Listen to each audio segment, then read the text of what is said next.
Hello students, class 12 maths NCERT chapter 13 probability exercise 13.2 solution. तो ninth question करते हैं बच्चों। क्या है ninth question? If A and B are two events such that probability of A equal to 1/4, probability of B equal to 1/2 and probability of A intersection B equal to 1/8, find the probability of not A and not A B. देखते हैं, बहुत ही अच्छा question है। हमें क्या given है कि probability of ए, जो ए इवेंट है उसकी प्रोबेबिलिटी कितनी गिवन, हमें 1/4 गिवन है। उसके बाद प्रोबेबिलिटी ऑफ बी हमें गिवन है कितनी, 1/2 and probability of A intersection B हमें गिवन है 1/8।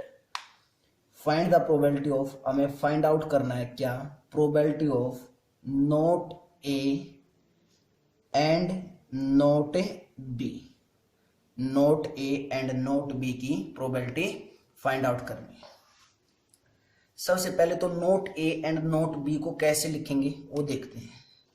नॉट ए मीन्स ए का complement. Probability of not A not B कैसे लिखा जाता है कि probability of not A means A का कॉम्प्लीमेंट, एंड मीन्स इंटरसेक्शन, और नॉट बी मीन्स बी का कॉम्प्लीमेंट। तो हमें प्रोबेबिलिटी निकालनी है ए का कॉम्प्लीमेंट इंटरसेक्शन बी के कॉम्प्लीमेंट की। क्लियर है? उसके बाद किस चीज की प्रोबेबिलिटी निकालनी है हमें, probability of A complement intersection B complement.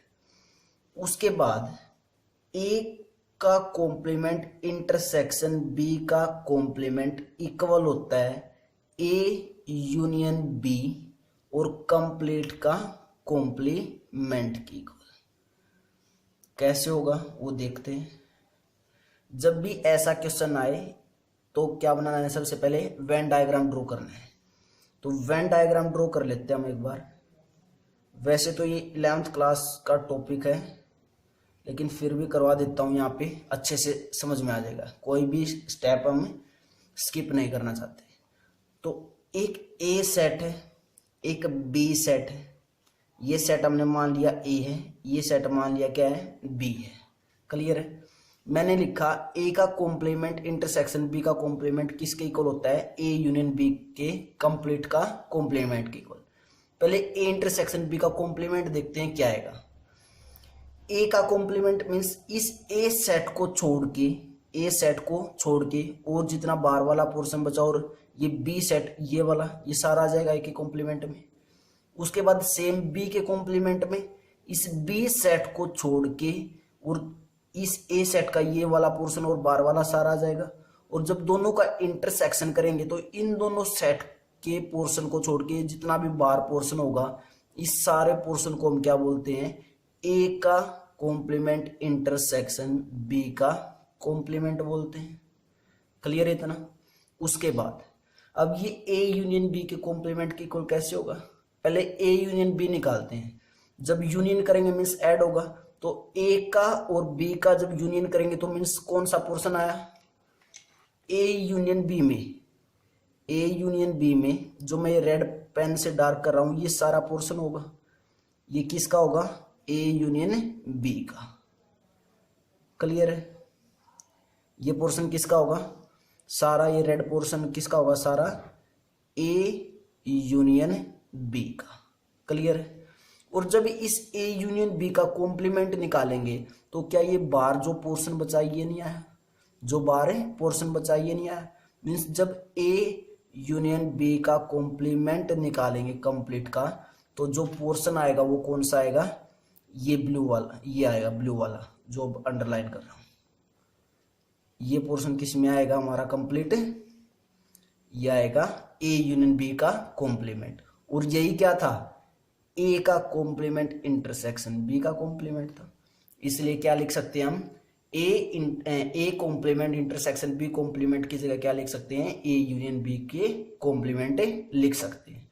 तो क्या है हमारे पास, probability of A complement intersection B complement की जगह क्या लिख सकते हैं, ए यूनियन बी का कंप्लीट का कॉम्प्लीमेंट, इसकी प्रोबेबिलिटी निकालनी है।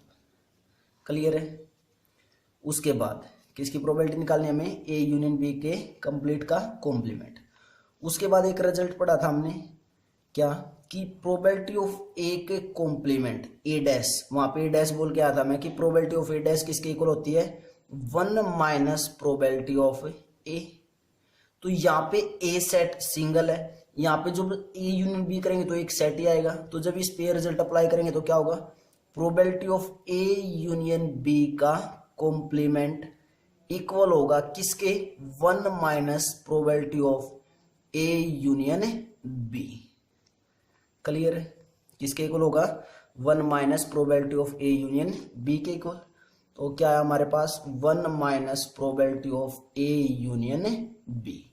और ए यूनियन बी का तुम्हें पता है कैसे ओपन होगा, तो क्या है हमारे पास यहाँ से 1 minus probability of A plus probability of B और minus probability of A intersection B. इस क्वेश्चन में यही 2-3 चीजें थी सीखने के लिए। वेन डायग्राम कैसे बनेगा, ए का कॉम्प्लीमेंट इंटरसेक्शन बी का कॉम्प्लीमेंट कैसे ए यूनियन बी के कॉम्प्लीमेंट के इक्वल होगा। क्लियर है? उसके बाद प्रोबेबिलिटी ऑफ ए गिवन है, प्रोबेबिलिटी ऑफ बी गिवन है और प्रोबेबिलिटी ऑफ इंटरसेक्शन बी भी गिवन है। तो निकाल देते हैं यहाँ से 1 minus probability of A. Probability of A क्या हमारे पास? 1/4 प्लस प्रोबेबिलिटी ऑफ बी 1/2 और minus probability of intersection B 1/8। Solve out करेंगे तो 1 माइनस अंदर एलसीएम ले लिया, कितना आया? 8 मीन्स 4 2 जा 8 मीन्स 2 आया और प्लस 4 और माइनस 1। तो कितना है हमारे पास? 1 माइनस 4 और 2 6, 6 माइनस 1 5/8। तो क्या है हमारे पास? 1 माइनस 5/8 मीन्स 8 माइनस 5/8। तो कितना आया? 3/8। कितना है हमारे पास? 3/8। तो हमारे पास क्या आ गया? Probability of not A and not B किसके इक्वल आ गया? 3/8 के इक्वल आ गया। Clear student? देखते हैं next question. Pause the video, note it down. 10th question read करते हैं बच्चों। क्या है?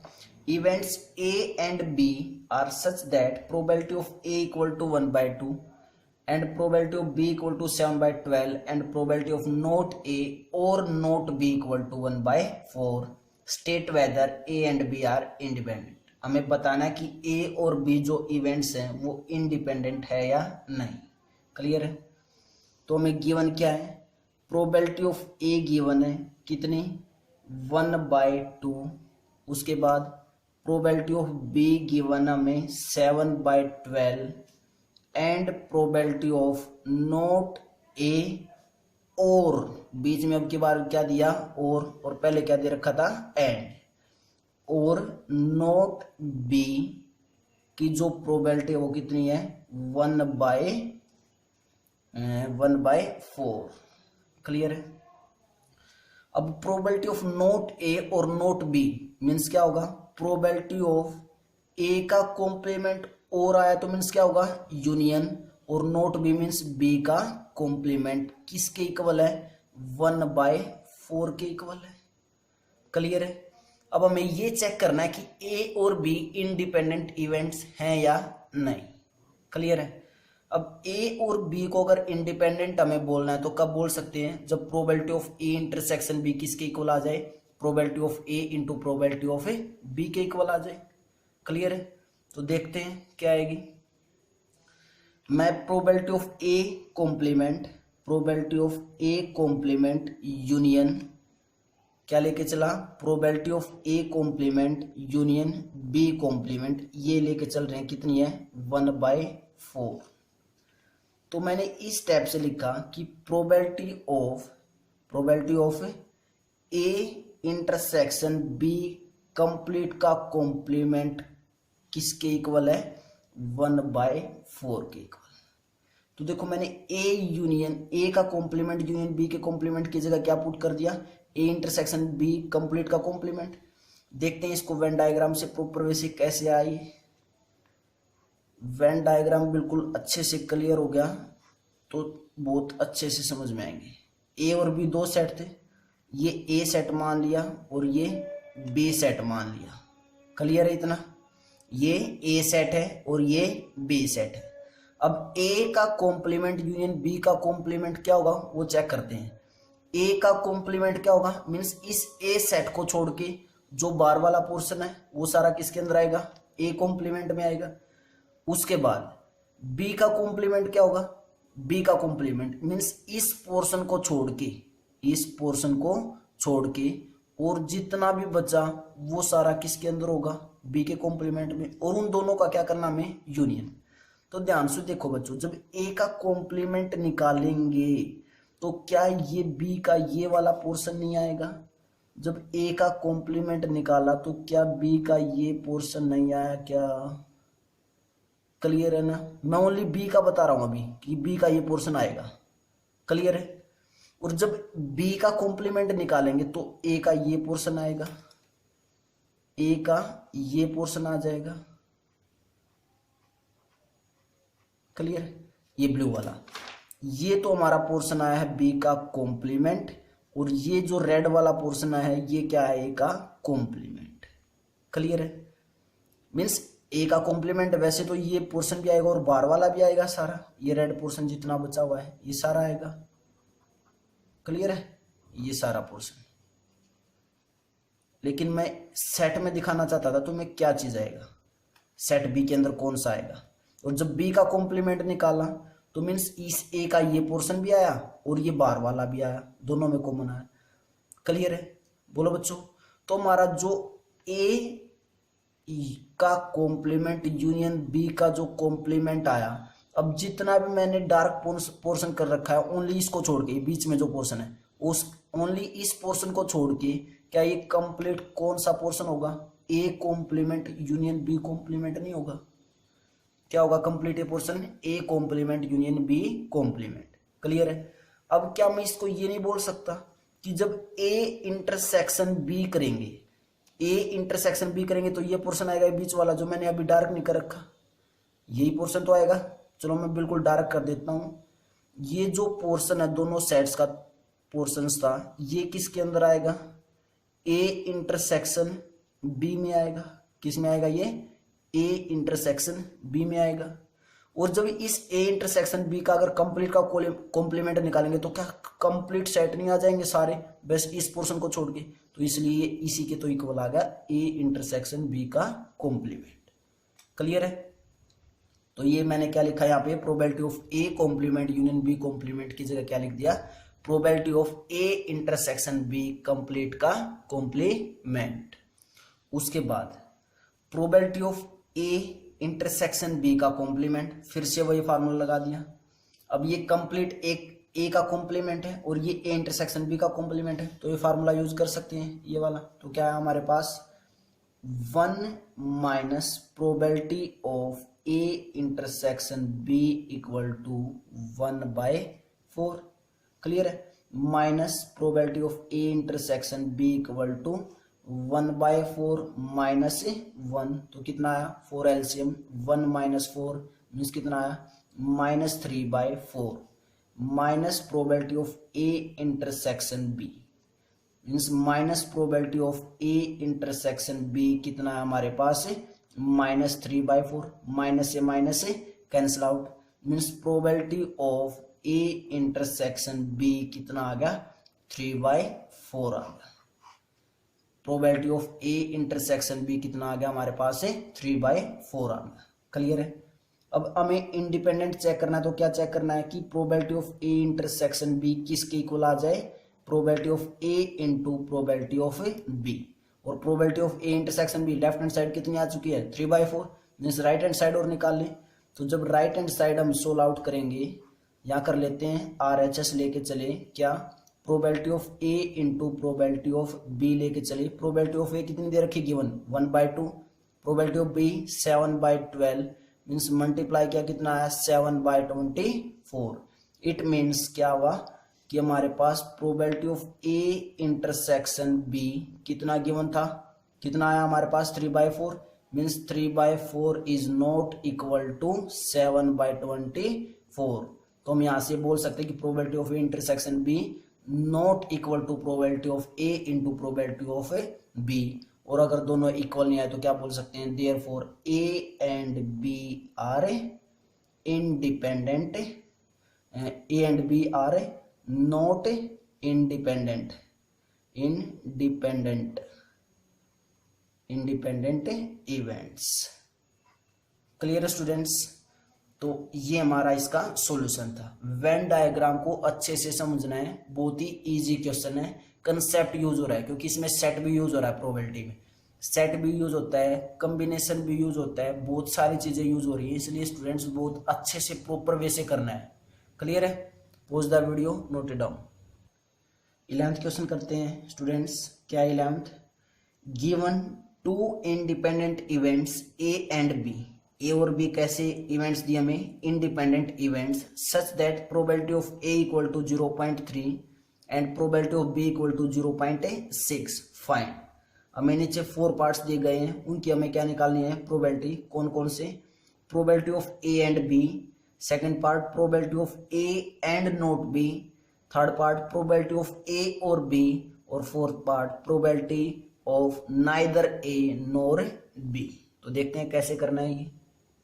हमें क्या गिवन है, A and B are independent events. अगर ए और बी इंडिपेंडेंट इवेंट है तो हम यहाँ से लिख सकते हैं कि probability of A intersection B किसके इक्वल होगी, probability of A into probability of B के इक्वल होगी।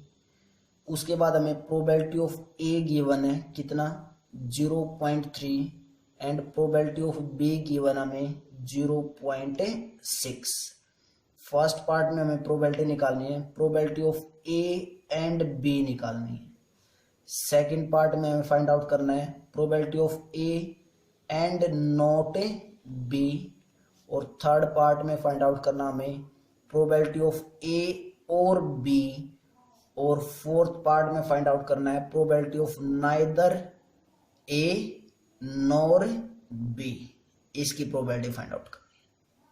Clear student?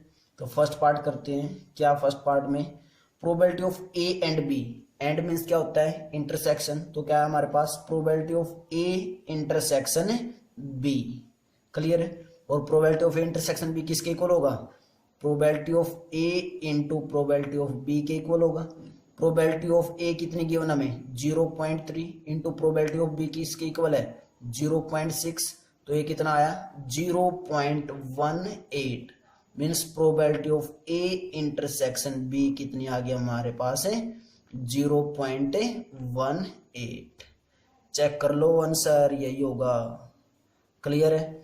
सेकंड पार्ट देखते हैं। क्या है second part, probability of A no and not B means किसकी प्रोबेबिलिटी निकालनी है, probability of A and means intersection और नॉट बी मीन्स बी का कॉम्प्लीमेंट।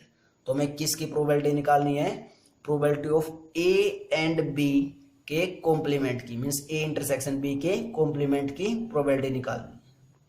उसके बाद probability of A intersection B का कॉम्प्लीमेंट, यहाँ पे एक रिजल्ट यूज होगा क्या, कि ए इंटरसेक्शन बी का कॉम्प्लीमेंट इक्वल होता है A minus A intersection B के इक्वल होता है।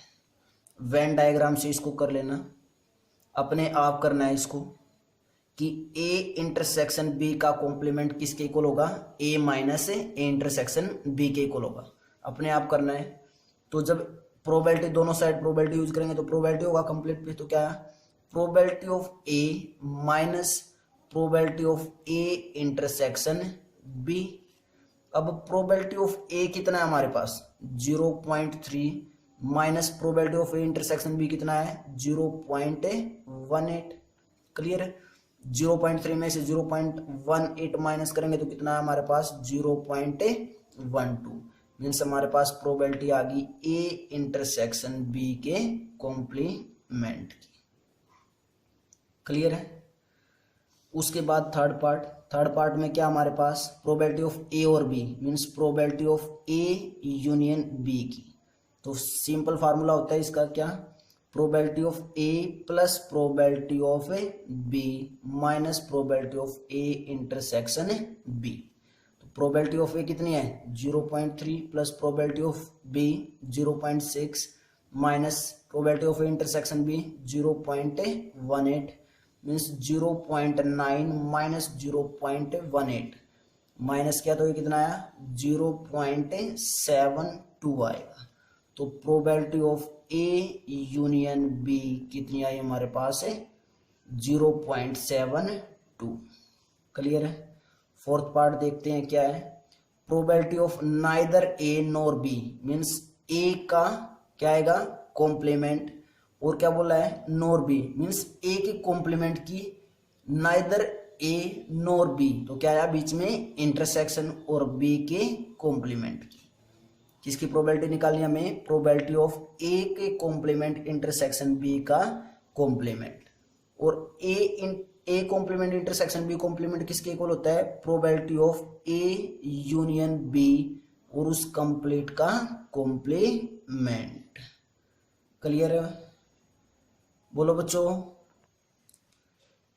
ए complement intersection B complement A union B के कॉम्प्लीमेंट के इक्वल होता है। अब ये भी क्वेश्चन नंबर 9th में करके आए थे। क्लियर है। तो 9th क्वेश्चन में देख लेना कैसे इसके इक्वल आया था ये। उसके बाद हमें पता है कि प्रोबेबिलिटी ऑफ ए डैश किसके इक्वल होता है 1 माइनस प्रोबेबिलिटी ऑफ ए के इक्वल होता है। तो ये कंप्लीट सेट क्या मान लेंगे एक सेट मान लेंगे ए। तो क्या हमारे पास है प्रोबेबिलिटी ऑफ इसकी जगह लिख रहे हैं इस कंप्लीट की जगह probability of 1 minus probability of A union B और 1 minus probability of A union B आ चुका है 0.72। तो 1 माइनस 0.72 करेंगे तो कितना आइए 0.28। इट मीन्स हमारे पास प्रोबेबिलिटी आ गई probability of A complement intersection B complement कितनी 0.28। चेक कर लो यही है answer. Pause the video note it down students. ये सेकंड पार्ट का पोर्शन स्टूडेंट्स देख ही लेते हैं फिर तुम्हें प्रॉब्लम आएगी कोई सोल्व नहीं कर पाएगा। क्या है ए इंटरसेक्शन बी का complement A minus A intersection B के इक्वल कैसे आया देखते हैं। ये मैंने एक ए सेट लिया और ये हमने एक बी सेट लिया। सबसे पहले हम क्या निकालेंगे ए इंटरसेक्शन बी का कॉम्प्लीमेंट। तो पहले बी का कॉम्प्लीमेंट निकाल लेते हैं। जब बी का कॉम्प्लीमेंट निकालेंगे तो इस बी सेट को छोड़ के जितना भी पोर्शन बचेगा वो सभी बी का कॉम्प्लीमेंट होगा। मीन्स ए का ये पोर्शन भी किस में आ जाएगा ये वाला पोर्शन बी के कॉम्प्लीमेंट में और ये सारा बार वाला पोर्शन बी के कॉम्प्लीमेंट में आ जाएगा। उसके बाद जब ए के साथ इंटरसेक्शन करेंगे इस कॉम्प्लीमेंट का तो क्या ओनली ये पोर्शन ही बचेगा ये पोर्शन ही आएगा। ये पोर्शन किस में आएगा ए इंटरसेक्शन बी के कॉम्प्लीमेंट में। ये red portion A intersection B का कॉम्प्लीमेंट आया। क्लियर है। अब हमने क्या लिखा कि ये किसके इक्वल होता है A minus A intersection B means complete A set में से अगर कंप्लीट ए सेट में से मैं ए इंटरसेक्शन बी निकाल दूं मीन्स ए इंटरसेक्शन बी ये पोर्शन आएगा ये स्मॉलर पोर्शन। ये स्मॉलर पोर्शन क्या हमारा ये ब्लू पेन से कर देता हूं मैं। ये स्मॉलर पोर्शन को हम क्या बोलेंगे ए इंटरसेक्शन बी बोलेंगे। क्लियर है। तो जब ए कंप्लीट सेट में से अगर मैं ए इंटरसेक्शन बी माइनस कर दूंगा तो क्या वापस ए इंटरसेक्शन बी का कॉम्प्लीमेंट नहीं बच जाएगा। क्लियर है स्टूडेंट्स। अब देखते हैं 12th क्वेश्चन। क्या है 12th question. A die is tossed thrice. एक डाई है उसको कितनी बार टोस्ट किया जाता है 3 times. Find the probability of getting an odd number at least once. तो हमें प्रोबेबिलिटी फाइंड आउट करनी है किसकी कम से कम एक बार क्या आया हो ओड नंबर आया हो। मीन्स जब डाई को 3 टाइम्स टोस्ट करेंगे फर्स्ट टाइम टोस्ट किया सेकंड टाइम टोस्ट किया थर्ड टाइम टोस्ट किया तो जब तीनों बार टोस्ट करते तो कम से कम एक बार क्या आना चाहिए ओड आना चाहिए। कम से कम एक बार तो आना ही आना चाहिए। 2 बार भी आ सकता ओड और 3 टाइम भी आ सकता है। हमें ऐसे पॉसिबल केसेस की क्या निकालनी है प्रोबेबिलिटी निकालनी है। तो देखते हैं स्टूडेंट्स 12th क्वेश्चन। तो जब एक डाई को हम 3 टाइम्स टोस्ट करेंगे तो जो नंबर ऑफ एलिमेंट्स होंगे किसमें सैंपल स्पेस में वो कितने होंगे 6 × 6 × 6 मीन्स कितने हुए 216 हुए। क्लियर है। कितने हुए number of elements in sample space है 216। उसके बाद हमें जो प्रोबेबिलिटी फाइंड आउट करनी है बहुत ही अच्छा क्वेश्चन है 12th क्वेश्चन ध्यान से देखना है।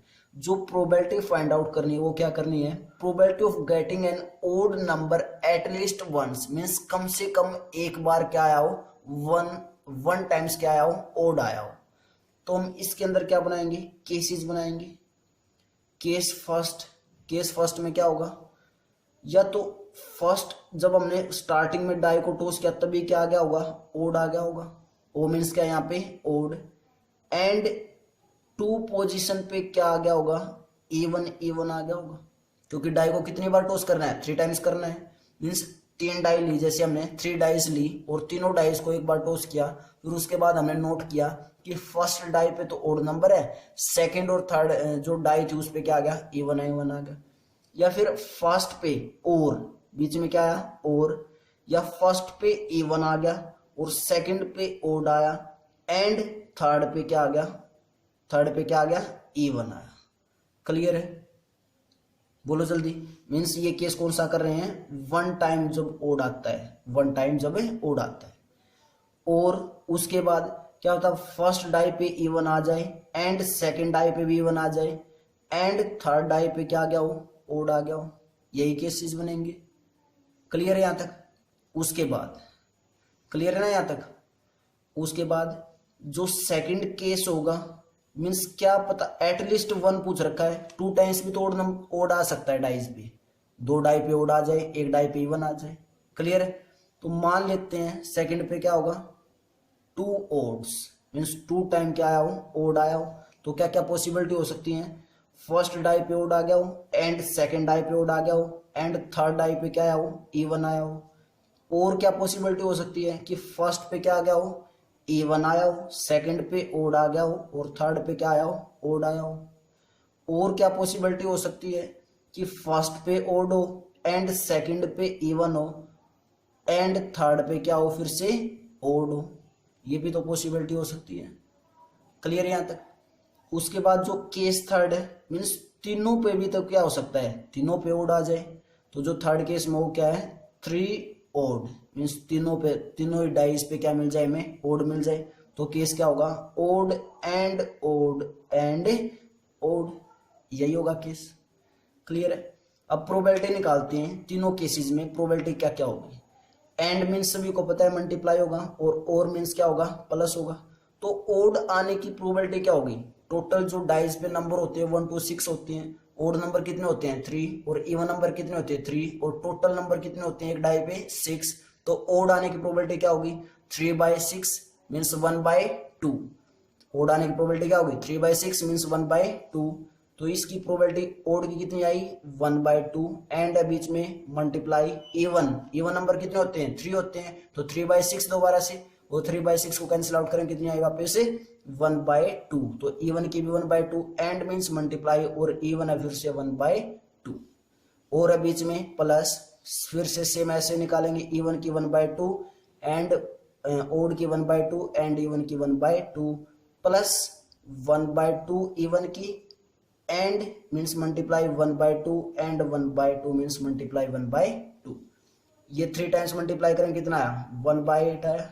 इसको 3 टाइम्स मल्टीप्लाई किया कितना आया, 1/8, और बीच में साइन किस चीज का है, प्लस का।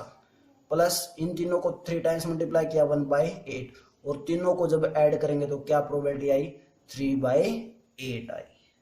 क्या प्रोबेबिलिटी आ गई, 3/8। सेम ऐसे ही जब इसको निकालेंगे तो ये भी क्या होगा, ओड आने की probability 1/2 into 1/2 into 1/2 plus 1/2 into 1/2 into 1/2 plus 1/2 into 1/2 और into 1/2।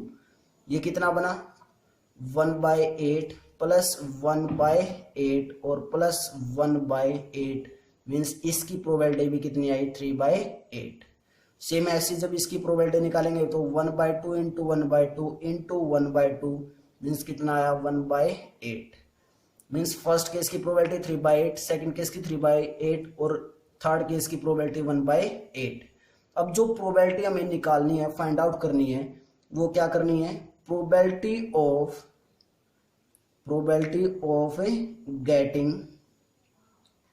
N odd number at least once, means कम से कम एक बार तो जब डाई को टॉस किया गया, तीनों डाई को टॉस किया, तो एक बार तो कम से कम क्या आना चाहिए, एटलीस्ट ओड आना चाहिए, एक बार कम से कम आना चाहिए। या तो ये केस हुआ होगा, जनरेट हुआ होगा, या फिर ये केस हुआ होगा। बीच में ध्यान से देखो मैं क्या बोल रहा हूं, या मीन्स और, या तो ये केस जनरेट हुआ होगा फर्स्ट केस, और या ये केस जनरेट हुआ होगा, या फिर थर्ड केस जनरेट हुआ होगा।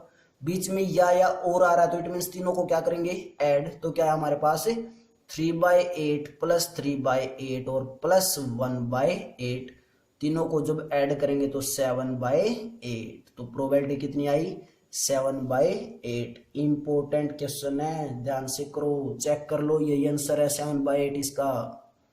Okay students, pause the video, note it down. Question number 13, 14, 15 और 16 बाद में देखेंगे, पहले एमसीक्यू कर लेते हैं 17 और 18। 17 क्वेश्चन क्या है, choose the correct answer in exercise 17 and 14। Means 17 और 14 दोनों ही कैसे हैं, एमसीक्यू हैं। तो देखते हैं क्या ऑप्शन होगा 17 का। The probability of obtaining an even prime number on each die. एक तो बच्चों जब भी क्वेश्चन रीड करते हो तो उसकी line to line proper way से रीड किया करो, क्लियर। तो क्या बोल रखा है इसने, the probability of obtaining an even prime number, even prime number को अंडरलाइन करो, on each die when a pair of die is rolled. Pair को अंडरलाइन करो, पेयर मीन्स दो डाई हमारे पास। पेयर मीन्स क्या होता है, एक से ज्यादा, मीन्स कितने डाइज हैं, दो डाई हैं, और हमें प्रोबेबिलिटी निकालनी है किसकी, जब इवन प्राइम नंबर आए, मीन्स दोनों ही डाई पे क्या है, इवन भी हो और साथ में क्या भी हो, प्राइम भी हो। तो हमें ये पता है कि डाइज पे 1 to 6 नंबर होते हैं, और 1 to 6 में इवन प्राइम ओनली क्या होता है, 2 होता है। इवन प्राइम नंबर क्या होता है, ओनली 2 होता है। तो हमें जो प्रोबेबिलिटी निकालनी है, जो जिस इवेंट की प्रोबेबिलिटी निकालनी है, मान लेते हैं वो इवेंट क्या है, ई है, और वो ई इवेंट क्या है, even prime number. Even prime number होने चाहिए दोनों ही डाइज पे। तो ओनली इसके अंदर जो एलिमेंट होगा वो क्या होगा, 2 होगा। क्या होगा इसके अंदर, ओनली 2 होगा। और जब 2 की प्रोबेबिलिटी निकालेंगे, इस 2 के आने की कितनी प्रोबेबिलिटी है, 1/6। बीच में अब ये कंप्लीट एक एलिमेंट है तो बीच में क्या है, एंड, और एंड मीन्स मल्टीप्लाई। इस 2 के आने की प्रोबेबिलिटी भी कितनी है, 1/6। 1/6 तो मीन्स कितनी आई, 1/36। तो मीन्स प्रोबेबिलिटी ऑफ ई कितनी आई हमारे पास, 1/36। मीन्स ऑप्शन क्या होगा हमारे पास, D option is a correct answer. Clear है। उसके बाद लास्ट क्वेश्चन करते हैं 18, देखते हैं कौन सा ऑप्शन होगा इसमें। क्या बोल रखा है, 2 events A and B will be independent. 2 events हैं और दोनों ही इवेंट्स कैसे हैं, इंडिपेंडेंट। अगर इंडिपेंडेंट इवेंट्स है तो हम यहां से ये लिख सकते हैं कि probability of A intersection B equal होगी probability of A into probability of B, क्योंकि ए और बी इवेंट कैसे दे रखे हैं, इंडिपेंडेंट इवेंट्स दे रखे हैं। क्लियर है यहां तक। इफ फर्स्ट ऑप्शन क्या है, अगर हमें गिवन हो ए और बी 2 इवेंट्स कैसे, इंडिपेंडेंट इवेंट्स, तो हमें बताना है कि A and B are mutually exclusive. ये तो मैंने तुम्हें टॉपिक में ही करवा दिया था कि म्यूचुअली एक्सक्लूसिव इवेंट्स और इंडिपेंडेंट इवेंट्स सेम नहीं होते, दोनों डिफरेंट होते हैं। टॉपिक में ही बता के आ गया था, क्योंकि म्यूचुअली एक्सक्लूसिव इवेंट्स में क्या होता है, दोनों ही इवेंट्स का जो इंटरसेक्शन होता है वो क्या होता है, 5 होता है। क्लियर है। और जब 5 होगा तो प्रोबेबिलिटी कितनी आ जाएगी, उन दोनों की 0 आ जाएगी। फर्स्ट ऑप्शन यहीं से नेगलेक्ट हो गया। सेकंड को बाद में देखेंगे, पहले थर्ड देख लेते हैं। Probability of A equal to probability of B.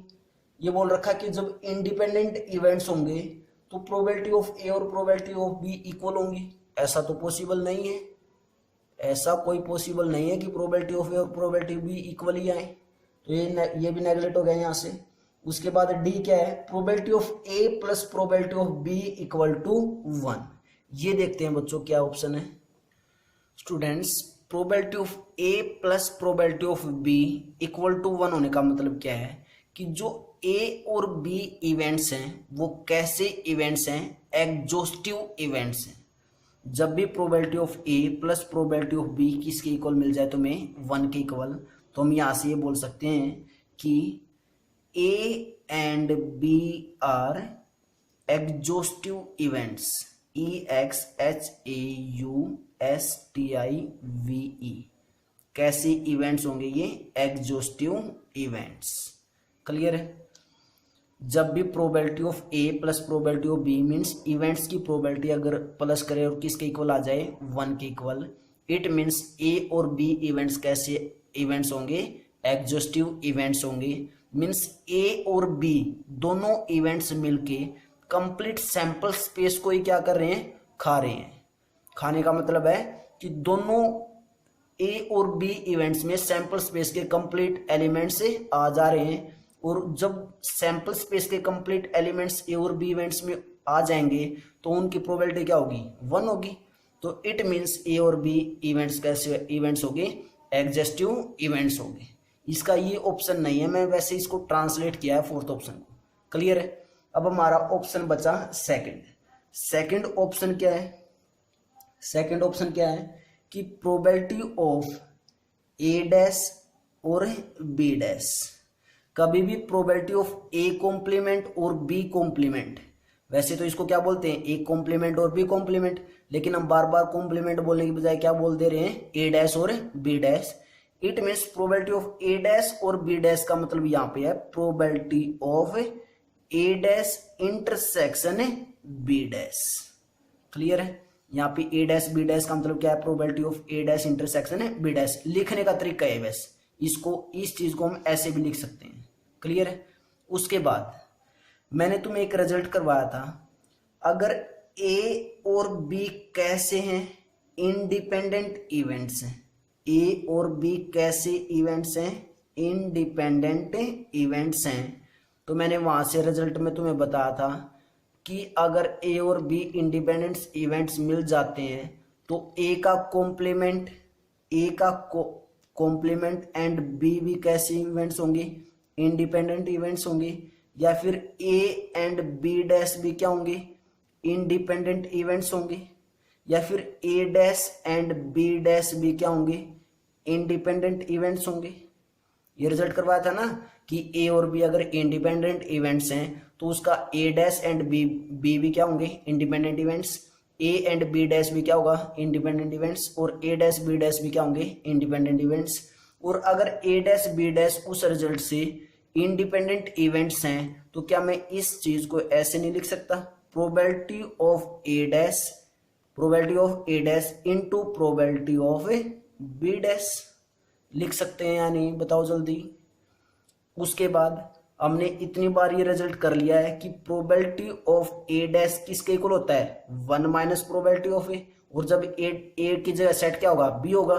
तो क्या हो जाएगा? प्रोबेबिलिटी ऑफ बी डैश किसके इक्वल हो जाएगा? 1 माइनस प्रोबेबिलिटी ऑफ बी। तो क्या वैल्यू पुट कर सकते हैं यहाँ पे? तो हमारे पास क्या आया? 1 माइनस प्रोबेबिलिटी ऑफ ए और इनटू में 1 माइनस प्रोबेबिलिटी ऑफ बी आया। क्लियर है? और सेकंड ऑप्शन क्या है? यही तो है कि probability of A dash B dash किसके इक्वल होगा? 1 minus probability of A into 1 minus probability of B. It means correct option is second. Correct option कौन सा हुआ? सेकंड। स्टूडेंट्स, टॉपिक को अच्छे से करना है और अगर तुम्हें टॉपिक क्लियर होता है तो रिप्लाई जरूर करना है। ओके स्टूडेंट्स, रिप्लाई जरूर करना है और इंट्रोडक्शन वीडियोस देख के उसके बाद एक्सरसाइज पे आना है, तभी एक्सरसाइज प्रॉपर वे से समझ में आएगी। अदरवाइज टॉपिक को तुम फिर रटना स्टार्ट कर दोगे। क्लियर है? और प्रोबेबिलिटी के क्वेश्चन रटने से नहीं होंगे, मैं बार बार बोल रहा हूँ, क्योंकि स्टेटमेंट चेंज हो सकती है। हर क्वेश्चन में हम कुछ ना कुछ नई चीज या नई ट्रिक, कुछ ना कुछ नया सीखते हैं। इसलिए जब तक कंसेप्ट को क्लियर नहीं करोगे, क्वेश्चन क्लियर नहीं होंगे। वीडियो को पॉज करो और note down. Thank you students.